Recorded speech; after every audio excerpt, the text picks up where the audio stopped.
Bismillahirrahmanirrahim. Assalamualaikum warahmatullahi wabarakatuh. Bertemu kembali dalam mata pelajaran sejarah kebudayaan Islam. Marilah kita awali pembelajaran pada pagi hari ini dengan membaca basmalah bersama-sama. Bismillahirrahmanirrahim. Nah anak-anak, karena pembelajaran kita daring, maka ibu ingin mengingatkan kepada kalian untuk absen melalui Google Form yang telah ibu berikan kepada kalian. Nah, sesuai dengan janji ibu minggu kemarin, hari ini kita akan belajar tentang teori atau jalur masuknya Islam ke Nusantara. Pasti kalian di rumah sudah belajar ya tentang materi ini. Nah, sebelum Islam masuk ke Nusantara, terlebih dahulu di Nusantara telah berkembang kepercayaan, animisme, dan dinamisme, yaitu seperti menyembah pohon besar dan yang lainnya. Kemudian setelah itu barulah datang agama Hindu dan Buddha. Nah, setelah agama Hindu dan Buddha berkembang di Indonesia, barulah agama Islam datang ke Nusantara. Nah, pertama kali Islam datang ke Nusantara dipercayai datang di Pulau Sumatera pada abad ke-13 Masehi. Nah, untuk itu pada pertemuan kali ini kita akan membahas tentang empat teori atau jalur datangnya Islam ke Nusantara. Yang pertama adalah teori Gujarat. Teori ini dikemukakan oleh Sma Burgonye. Dia menyatakan bahwa Islam yang datang ke Nusantara pertama kali dibawa oleh orang-orang Gujarat pada abad ke-13 Masehi. Nah, selain Sma Burgonye, teori ini juga didukung oleh seorang ilmuwan bernama Pitchnapel. Pitchnapel berpendapat bahwa Islam masuk ke Nusantara berasal dari anak benua India. Nah, Pitchnapel ini mengkaitkan asal mula Islam di Indonesia dengan daerah Gujarat dan Malabar. Menurutnya, orang-orang Arab bermadzhab Syafi'i datang ke Gujarat. Kemudian orang-orang Gujarat menyebarkan Islam ke Nusantara.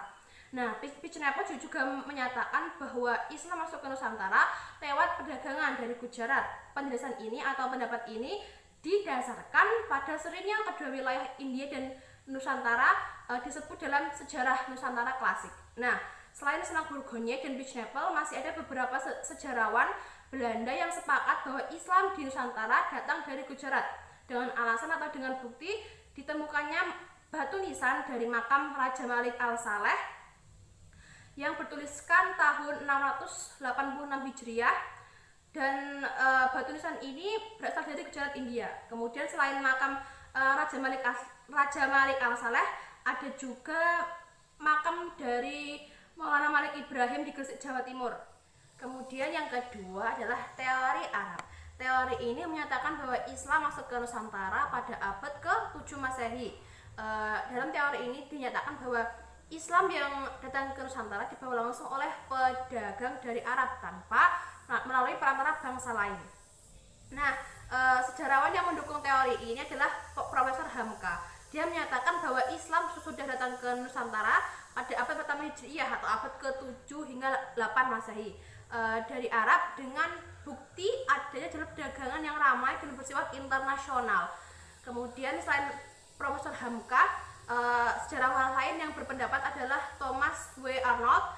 Dia berpendapat bahwa para pedagang Arab telah menyebarkan Islam ketika mereka berdagang dari barat hingga timur sejak abad ke-7 Masehi. Nah, di samping alasan di atas, ada bukti lain yang menguatkan teori ini, yaitu dengan ditemukannya makam Fatimah binti Maimun di Leran, Jawa Timur. Nah, selain argumen di atas, seorang tokoh yang bernama Asyumardi, dia menjelaskan lebih lanjut tentang masuknya Islam ke Nusantara.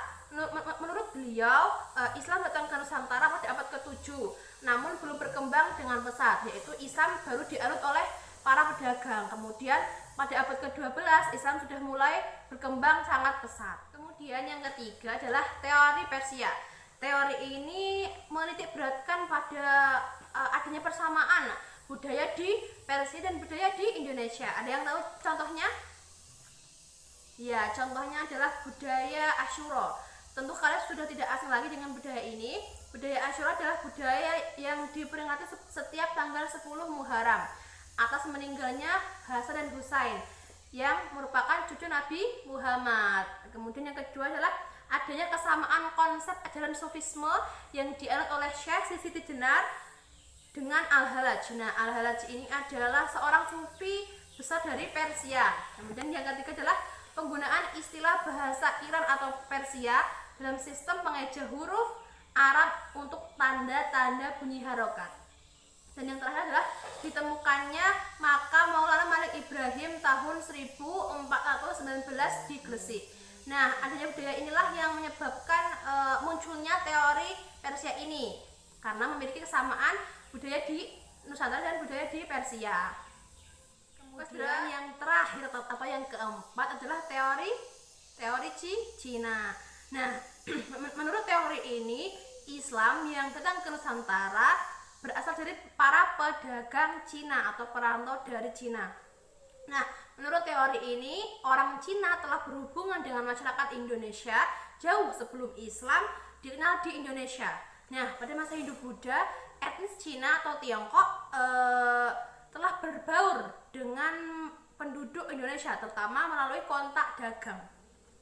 Nah, bahkan ajaran Islam telah sampai ke Cina pada awal abad ke-7 atau abad ke-7, masa di mana agama ini baru berkembang. Nah, teori Cina ini didasarkan pada sumber luar negeri atau kronik maupun lokal, yaitu seperti Baba dan Hikayat. Bahkan menurut sejumlah sumber lokal ditulis bahwa Raja Islam pertama di Jawa, yaitu Raden Fatah, merupakan keturunan Cina yang didapat beliau dari ibunya. Konon ibunya Raden Fatah ini adalah keturunan Champa yang sekarang masuk dalam wilayah Vietnam. Nah, bukti-bukti lainnya adalah adanya masjid tua yang memiliki nilai arsitektur Tiongkok yang didirikan oleh komunitas Cina di berbagai tempat, terutama di Pulau Jawa. Nah, kemudian pelabuhan penting sepanjang abad ke-15 seperti Gresik misalnya, menurut catatan Cina diduduki pertama oleh. Nah, itu tadi pemaparan materi dari Ibu. Kemudian jika anak-anak ingin bertanya, silahkan ditulis di grup WhatsApp. Kemudian nanti akan Ibu bahas atau Ibu jawab di grup WhatsApp. Nah, materi yang selanjutnya adalah strategi dakwah Islam di Indonesia. Ada yang tahu apa saja strateginya? Iya, ada perdagangan, kemudian pernikahan, pendidikan, tasawuf, dan kebudayaan. Ada 5 ya. Nah, untuk itu Ibu ingin membagi kalian menjadi 5 kelompok diskusi untuk mendiskusikan strategi dakwah Islam di Indonesia ini. Kemudian pembagian kelompoknya silahkan urut absen ya, dari absen 1 sampai absen terakhir. Nah, kemudian tugasnya ini dikumpulkan minggu depan, atau lebih tepatnya minggu depan akan kita bahas atau kalian mempresentasikan tugas kalian secara ke kelompok. Nah, silahkan dikerjakan sebaik mungkin ya anak-anak. Nah, karena pembelajaran pada hari ini sudah selesai, jangan lupa jika ada yang ingin ditanyakan, silahkan kalian tuliskan di grup WhatsApp. Nanti Ibu akan membahasnya ya.